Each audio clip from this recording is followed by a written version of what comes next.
So Philmont was extremely fun, and I learned a lot there. One thing was working together as a team. I mean, that's kind of something the whole crew learned, but when we have a crew of strong-willed people, you really need to work together well, and we all learned to do that. All the things that you rely on at home, like technology and everything, you kind of miss it in the first few days when you're like, oh, I can't wait to get back to it. But after a while, you kind of just start to forget about that. I kind of learned to live in the moment while at Philmont, so I wasn't always thinking about the stuff I was missing out on, but having fun with the things I was doing. One thing that Philmont really taught me was the importance of being prepared. I know it's a Boy Scout motto and it's really implied, but you really don't understand it that much until you do something like Philmont, where once you get out there, you have no chance to go back, say, oh, I forgot this, let me go grab it. You have to really make sure you have everything ready to go and make sure that it's good for your trip. So I bought a ton of new gear, and I'm really glad I did.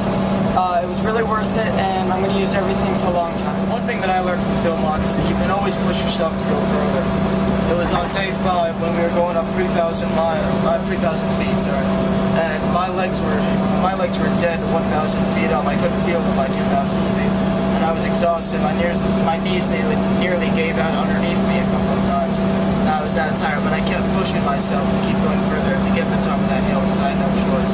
So that's what Philmont really taught me, is that you can always push yourself to go further, and that you should never give up just because you feel tired. Philmont is not only about being prepared and other things, but I learned a lot about myself and my love for nature and hiking.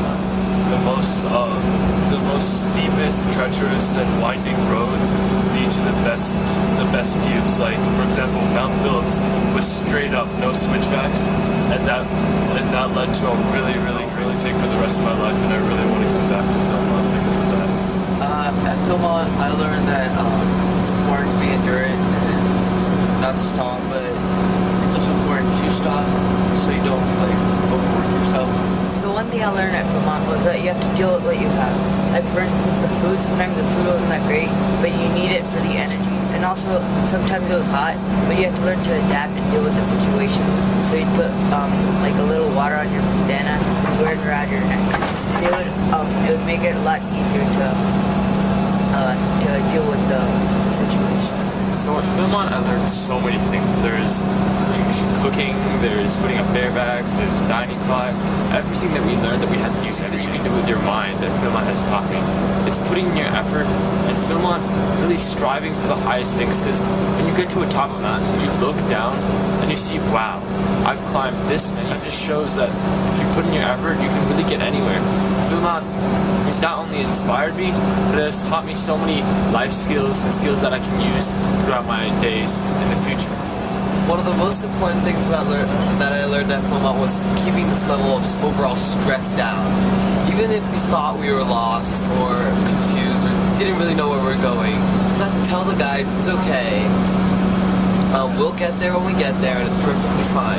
Ensure that they don't get spooked by telling them that you know where you're going even if you don't.